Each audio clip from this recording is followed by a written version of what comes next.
Sveiki, zēni un meitenes! Jūs klausāties kopā ar Jēzu. Šeit mācīsimies, cik ļoti Jēzus tevi mīl un ka viss, ko tu dari, ir īpašs, ja to dari kopā ar Jēzu.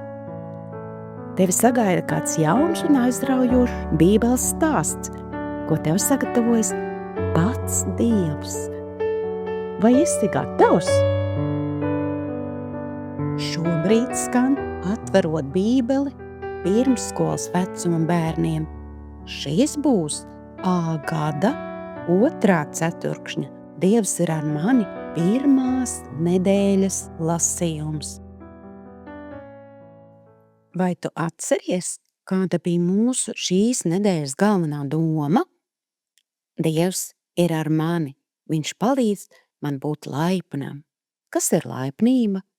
Kad tu esi laipns, tu esi izpalīdzīgs un draudzīgs pret citiem. Tu vari parādīt laipnību ar mīļiem vārdiem, dzirdīgām ausīm, labprātīgām kājām un izpalīdzīgām rokām. Tev šodienas stāstā ir uzdevums dzirdēt, kurš cilvēks bija laipns. Uzmanīgi klausāmies otrdienas stāstu. Atbildēta lūgšana. Vēl pirms Eliāzers bija pagūs pabeigt lūgšanu, parādījās kāda jauka sieviete. Viņa bija iznākusi no pilsētas un devās uz aku, lai piepildītu savu ūdens trauku. Eliāzers redzēja, ka viņa ir ļoti skaista. Viņa bija arī laipna pret citām sievietēm pie akas. Bībelē teikts, ka viņš pieskrēja pie tās un sacīja: ļauj man drusku nodzerties no tava trauka. 1. Mūzus 24, 17. Rebeka viesmīlīgi pasmaidīja un nolaida trauku no pleca. Dzer, mans kungs, viņa laipni atbildēja, ielejot Eliāzeram ūdeni. 1. Mūzus 24, 18. Ko Rebeka teica un darīja, kad viņš bija beidzis dzert? Izlasīsim 1. Mūzus 24, 19, 20. Un kad viņa bija beigusi dot viņam dzert, tā sacīja: es pasmelšu arī taviem kamīļiem, līdz tie būs padzēruši. Un tā steidzās un izlēja savu trauku dzirdināmā silē un tecēja vēlreiz uz avotu, lai smeltu no jauna, un tā smēla visiem viņa kamīļiem.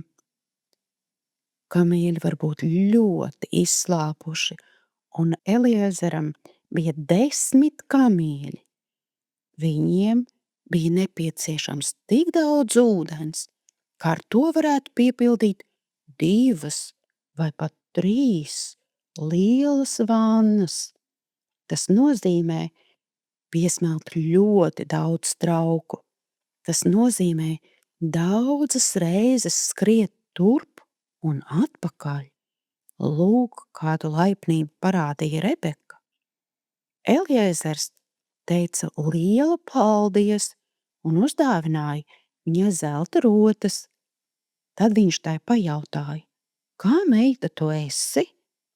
Rebeka atbildēja: es esmu Betuēla, Milkas dēla meita, kuru tā dzemdēja Nāhoram. 1. Mūzus 24, 23, 24. Eliāzers bija pārsteigts. Nāhors bija Ābrahāma brālis.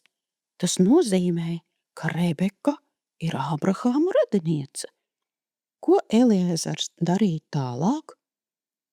Izlasīsim 1. Mūzus 24, 26. Tad tas vīrs noliecās un nometās ceļos tā kunga priekšā. Rebeka bija lietojusi savas rokas un kājas, lai parūpētos par svešnieku. Viņa bija parādījusi Dieva laipnību ļoti praktiskā veidā. Dievs bija izmantojis šo laipnību, lai vadītu Eliezeru tieši pie viņas. Vai ievēroji, kurš cilvēks stāstā bija laipns? Jā, tā bija Rebeka. Vai arī tu šodien vari būt kā Rebeka? Lai tev izdodas! Tagad aicinu tevi pārdomāt vēl vienu jautājumu, un tad dziedēsim atmiņas panta dziesmu. Mani interesē. Kā tu domā, kā Rebeka jutās pēc tam, kad bija beigusi smelt ūdeni kamieļiem? Vai tu pamanīji, ko darīja Eliezers, kad uzzināja, ka Dievs ir atbildējis viņa lūgšanu? Viņš atkal pielūdza Dievu, slavēja viņu. Slavēt Dievu nozīmē ar vārdiem lūgšanā priecāties un pateikties par to, kāds ir Dievs. Arī mūsu atmiņas pantā, ko sarakstījis Dāvids, viņš slavē Dievu par to, kā viņš ir žēlojis un pasargājis. Dziedi līdzi un slavē debesu Tēvu arī tu.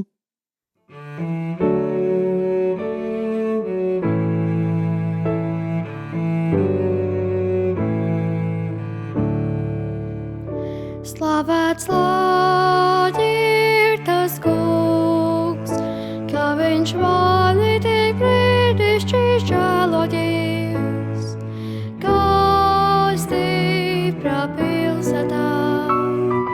Psalmi 31, 22.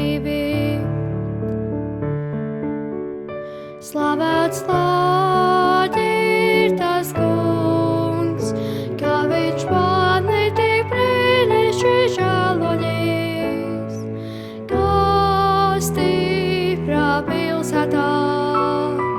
Psalmi 31, 22.